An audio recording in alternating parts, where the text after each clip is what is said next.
Welcome to today's Explainer.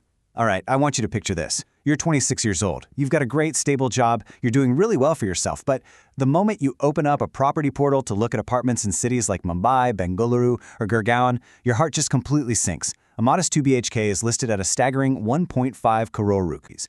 The monthly EMI on that? It'd be over 1 lakh. For a lot of young professionals, that's literally more than their entire monthly take-home salary. It just feels like you are completely priced out of the dream right from the start.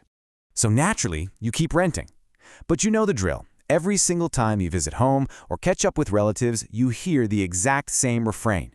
Stop wasting money on rent. Buy a house. We absolutely have to acknowledge this intense societal and parental pressure. I mean, for generations in India, buying real estate was the ultimate marker of having made it. It makes young, successful professionals feel like renting is somehow a failure, like you're literally just throwing your hard-earned money away into a black hole. But we really need to step back and ask a serious question here. Is buying a home right now actually a financial trap?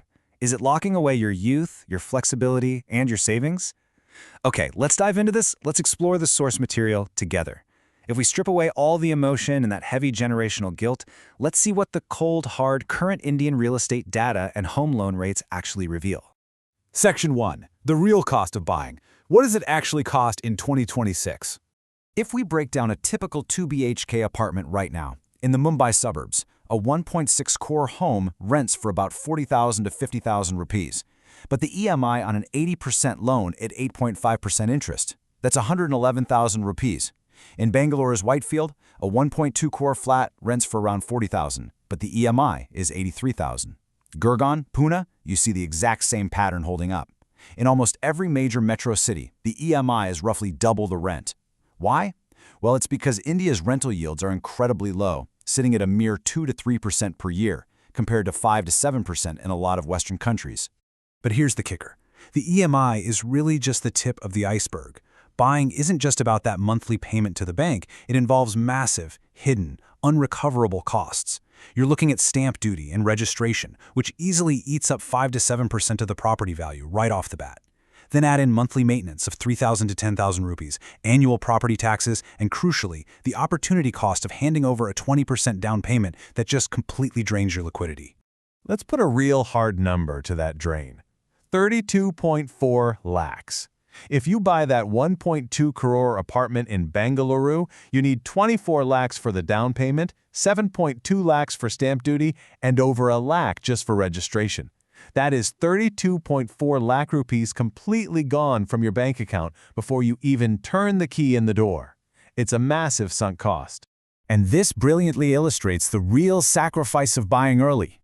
Imagine if you didn't buy, and instead you took that exact same 32.4 lakhs and invested it in a simple mutual fund growing at 12%. In 15 years, that money would independently grow to 1.1 crore rupees. That is the true opportunity cost of tying up your initial cash in bricks and mortar rather than the compounding market. Moving on to Section 2, the case for renting versus buying.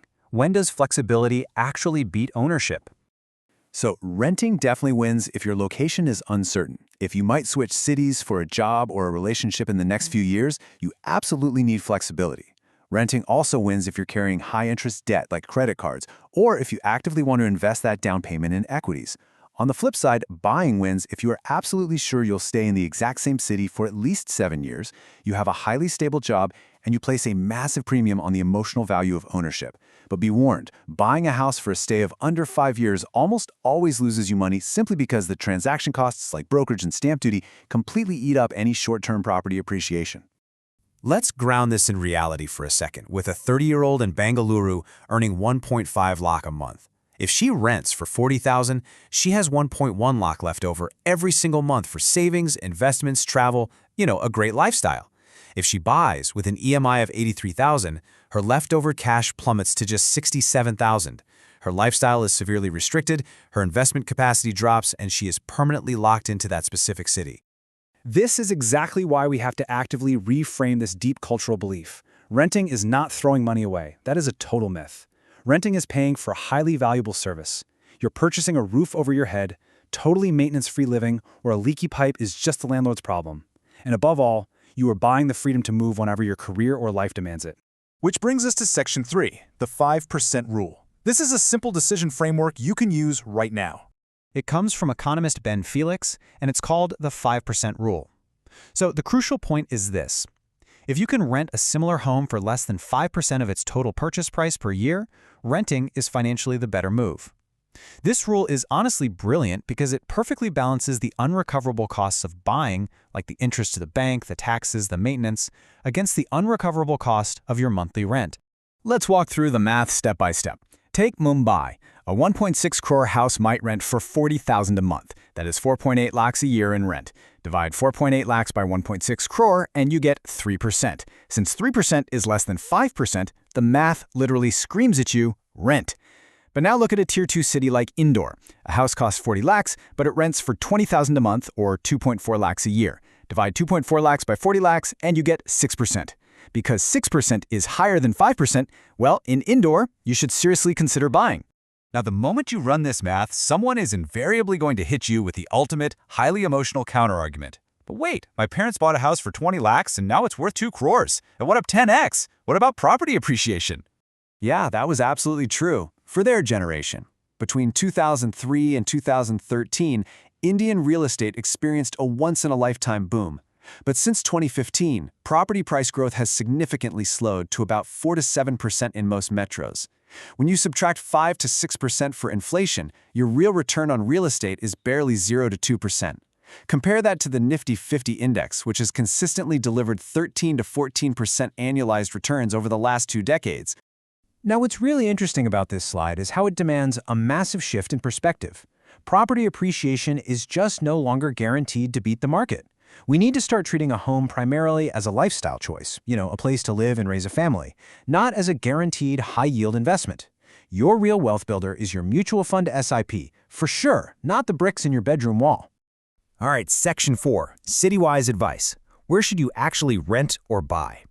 If you're in Mumbai or Thane, where prices are just extreme and rental yields are a tiny 2 to 3%, you should almost certainly rent, unless you have serious generational wealth. In Pune, where prices are relatively affordable and rental demand is high, there is a very strong case for buying if you plan to stay 5+ years. In Tier 2 cities like Lucknow or Coimbatore, lower entry prices and better rental yields of 4 to 6% mean buying is often the better deal. And for Bangalore, Gurgaon, and Hyderabad, it's kind of a mixed bag. You really need to sit down and run that 5% rule for your specific neighborhood. Let's move to Section 5 and see how this builds into your 5-step action plan, how to make the right choice today. If you're watching this and trying to figure out what to do with your own personal financial journey, here is your concrete roadmap.